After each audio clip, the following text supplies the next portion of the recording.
इन्हीं के सबब शादो आबाद हैं हम, इन्हीं के सबब आज आजाद हैं हम। अताए खुदा हैं खुदा के मुजाहिद, ये जुर्रत का पैकर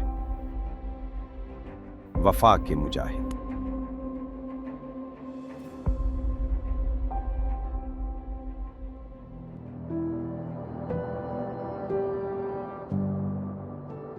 फितनतुल खवारिज के लोगों ने हमारे ऊपर अटैक करना शुरू कर दिया। कैप्टन इरशाद यूनिट में आमतौर पे निहायत ही निडर और हमेशा कदम बढ़ाने वाले इंसान। मेरा जो पाँव था वो एंटी पर्सनल माइन के ऊपर आया। I am captain Irshad, I belong to south Waziristan agency. PMA में अपनी ट्रेनिंग कंप्लीट करने के बाद मेरी जो पहली पोस्टिंग थी वो सियाचिन आई, और फिर जो सियाचिन का जो वेदर है वो काफ़ी डिफ़िकल्ट है। फिर जो मेरी पोस्टिंग थी वो साउथ वजीरिस्तान में आई, वहाँ पे 1.5 साल हमने सर्व की। वहाँ पे हमने फ्री एजुकेशन की क्लासेस भी चलाई, और जो वेम एक्टिविस्ट थी तो वो हमने काफ़ी वहाँ के लोगों में हमने ये शऊर पैदा किया। वो काफ़ी एक अच्छे माहौल में हमारी 1.5 साल जो थे वो गुजर गए। साउथ वजीरिस्तान के बाद जो हमारी पोस्टिंग आई हमारी यूनिट की वो आई तीरा में। हमने 2 महीने वहाँ पे ऑपरेशन किए। वहाँ का जो एरिया था बाग एरिया और ख़ास कर ये पीर मेला एरिया, तो वहाँ की हमने क्लियरेंस की। तो उसके बाद 2 महीने के बाद हमारी जो पोस्टिंग थी वो आई राजगाल में। कैप्टन इरशाद यूनिट में आमतौर पे निहायत ही निडर और हमेशा कदम बढ़ाने वाले इंसान। 20 मई 2025 को एक खुफिया इतला मिली कि फितना अल ख्वारिज की मौजूदगी तीरा राजगाल वैली में कुछ जगह पे है। हम नेक्स्ट डे उनके साइट्स पर चले गए। ये वो जगह है जहाँ पे टेंगुज ने फायर किया था हमारे ऊपर।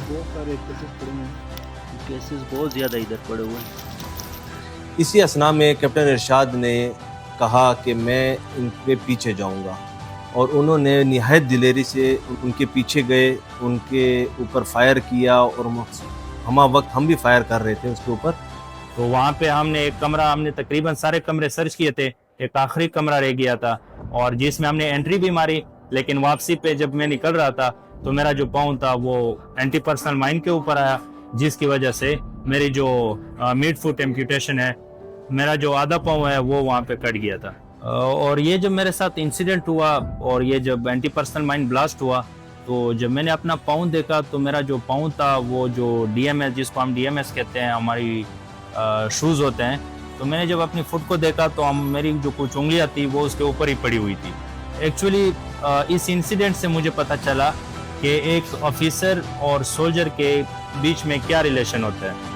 तो आप यकीन नहीं करेंगे कि जब मेरे साथ यह इंसिडेंट हुआ तो वहाँ पे सोल्जर मेरे पास आए और उनके आंखों में आंसू थे, और वो कह रहे थे मुझे कि सर ये वाकया हमारे साथ क्यों पेश नहीं हुआ और ये आपके साथ कैसे पेश हुआ। एक जवान जिन्होंने अपनी कमर पे कैप्टन इरशाद को उठा के उन पहाड़ों से नीचे हेलीपैड एरिया तक लेकर आए, जो कि हमने ऐसा एक जगह बनाई जो कि मुसलसल फायर की जद में भी थी, लेकिन कैप्टन इरशाद को वहाँ तक पहुँचाया।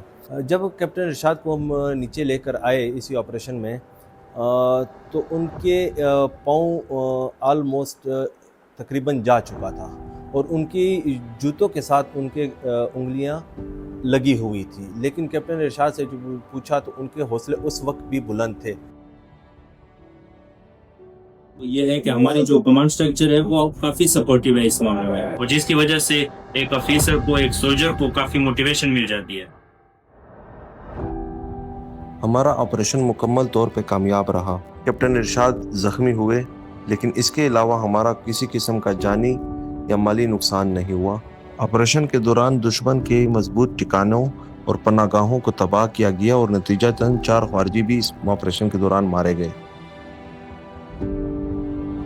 अब मैं काफ़ी बेहतर हूँ और पूरी कोशिश कर रहा हूँ, और पूरी मोटिवेशन के साथ मेरी ये कोशिश है कि मैं फिर अपने पाँव पे खड़ा हो सकूँ और अपने मुल्क के लिए जो भी खिदमत हो वो मैं अपने मुल्क के लिए पेश कर सकूँ। कैप्टन इरशाद तस्वीर है उस बहादुरी और जुर्रत की जिसका अक्स हमें पाक फौज के हर जवान में दिखाई देता है, और पाक फौज मजमुआ है ऐसी कई कुर्बानी और बहादुरी की दास्तानों का, जिसकी बदौलत ये वतन और सबसे लाली परचम सरबुलंद है।